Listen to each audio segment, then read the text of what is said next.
Hey YouTube, welcome back to Along for the Ride, and we're in the last few days of owning a truck.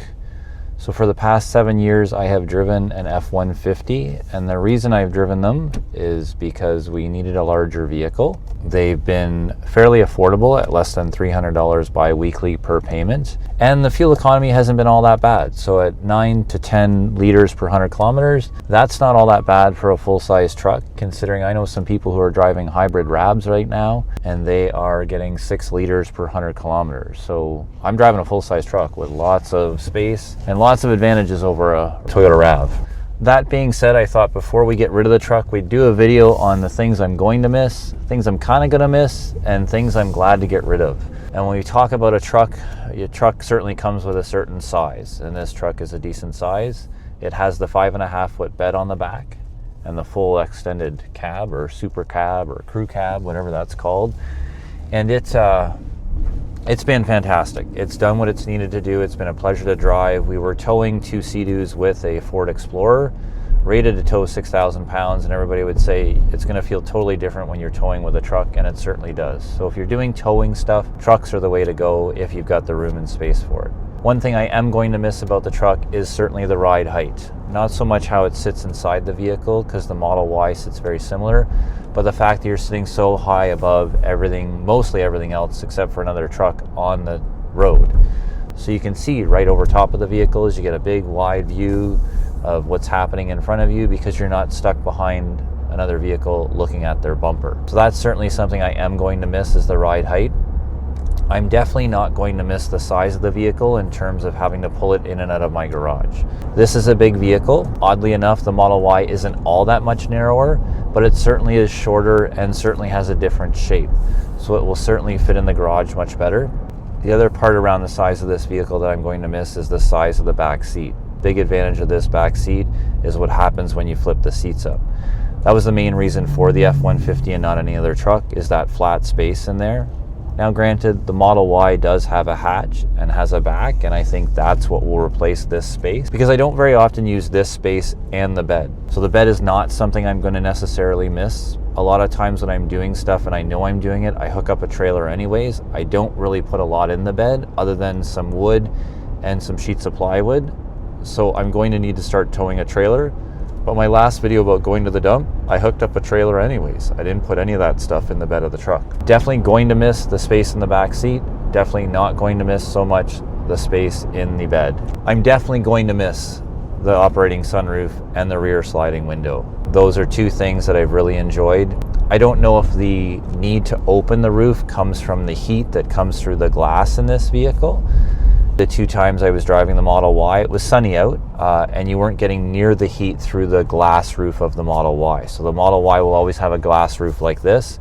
I think I'm going to miss the slider that closes this in. Might have to look at doing something with that, but we'll see, because again, I found it very cool. So definitely going to miss the sliding sunroof, or I think I'm going to miss the sliding sunroof.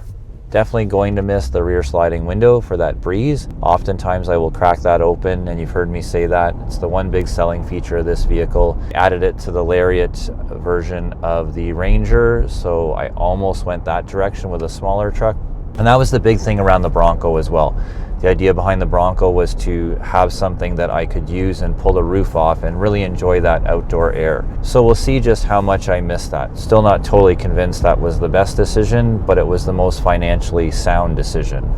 In terms of interior, one thing I think I'm going to miss is the cloth seats. I'm not a big fan of leather. Pathfinder has leather in it. I've driven my son's Mini, which has leather in it. Both of them have heated seats. But the minute you get in, the leather is cold and the leather is slippery. The Model Y has leather, call it what you want. I'm not even sure if those other vehicles have leather or if it's some sort of synthetic material, but they have the leather surface. The nice thing about the Model Y is not only does it have heated seats, but the front seats are ventilated as well. So in the summer, they shouldn't get as hot.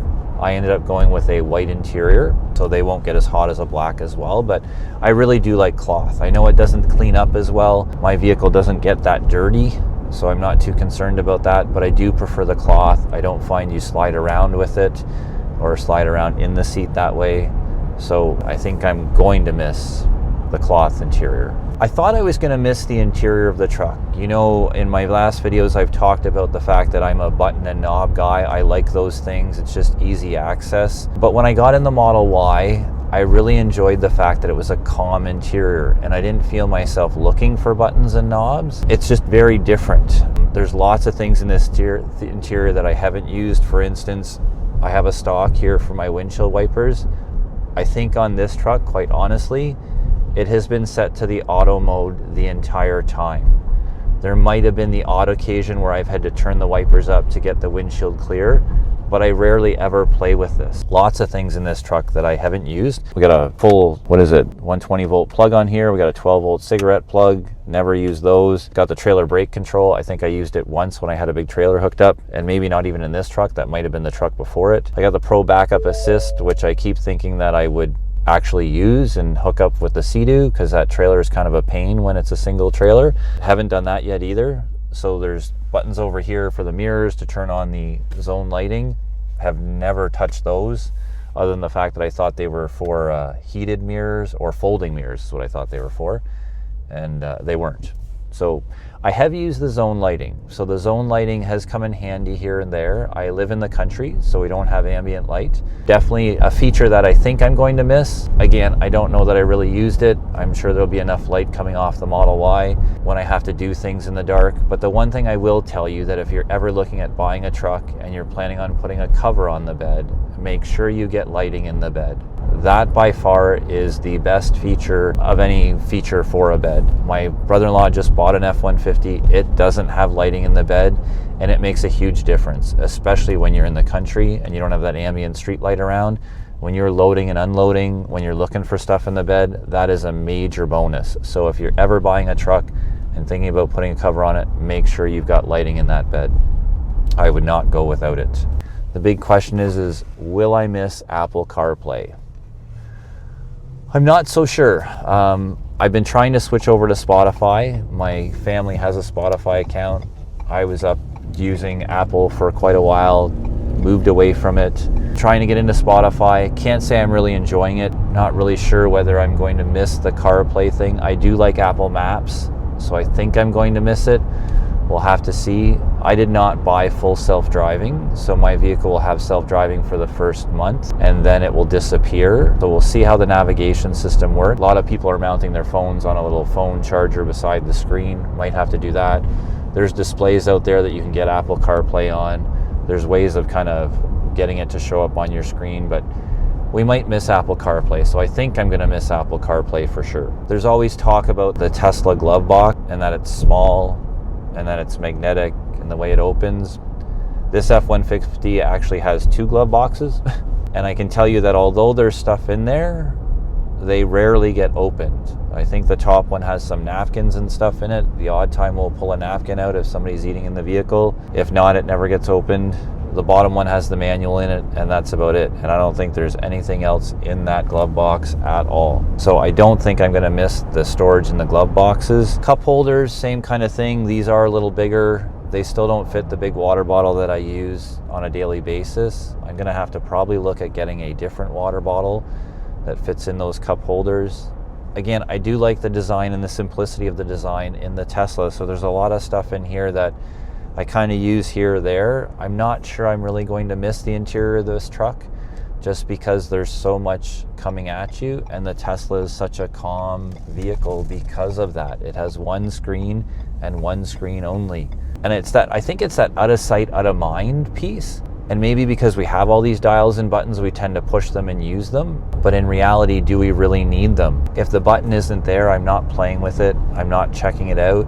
Lots of buttons on here, like the lock and unlock buttons. I don't think I've ever used them. To be quite honest, they're here on the door. I can't imagine, I don't remember ever touching them. This truck doesn't have a non-heated steering wheel, so that I'm certainly not going to miss. I'm kind of glad to get rid of. The Tesla has a heated steering wheel, and I didn't think I would say this. I didn't think I would, be the guy who needs a heated steering wheel, but it's a nice added feature to have a heated steering wheel. So definitely not going to miss the lack of a heated steering wheel in this vehicle. Looking forward to that in the Model Y for sure. It's funny, the features that you think you need on a vehicle or they look for on a vehicle and you never use. I'm gonna really miss the keypad on the side. I know that the Tesla, as long as you have your phone, it will open up. So that's certainly something I'm really looking forward to, is the ease of that. But this idea of having the keypad and running out without your keys and just being able to unlock, or even my kids, you know, running out to the vehicle and not needing to have a key, you can just plug in the code and away you go and you have access to the vehicle. That is definitely a huge advantage.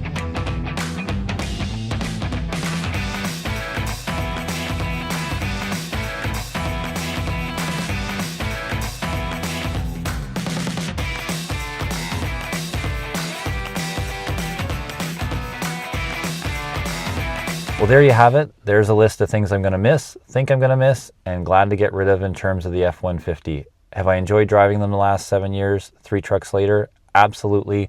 They're a fantastic vehicle.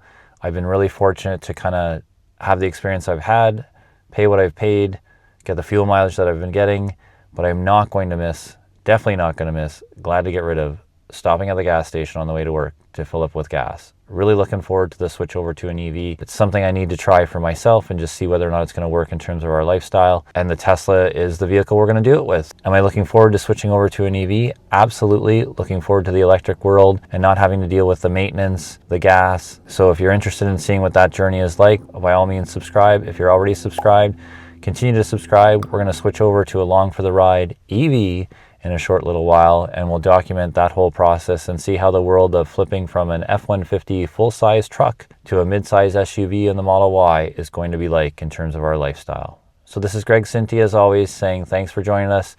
Hope you have a great ride, and see ya.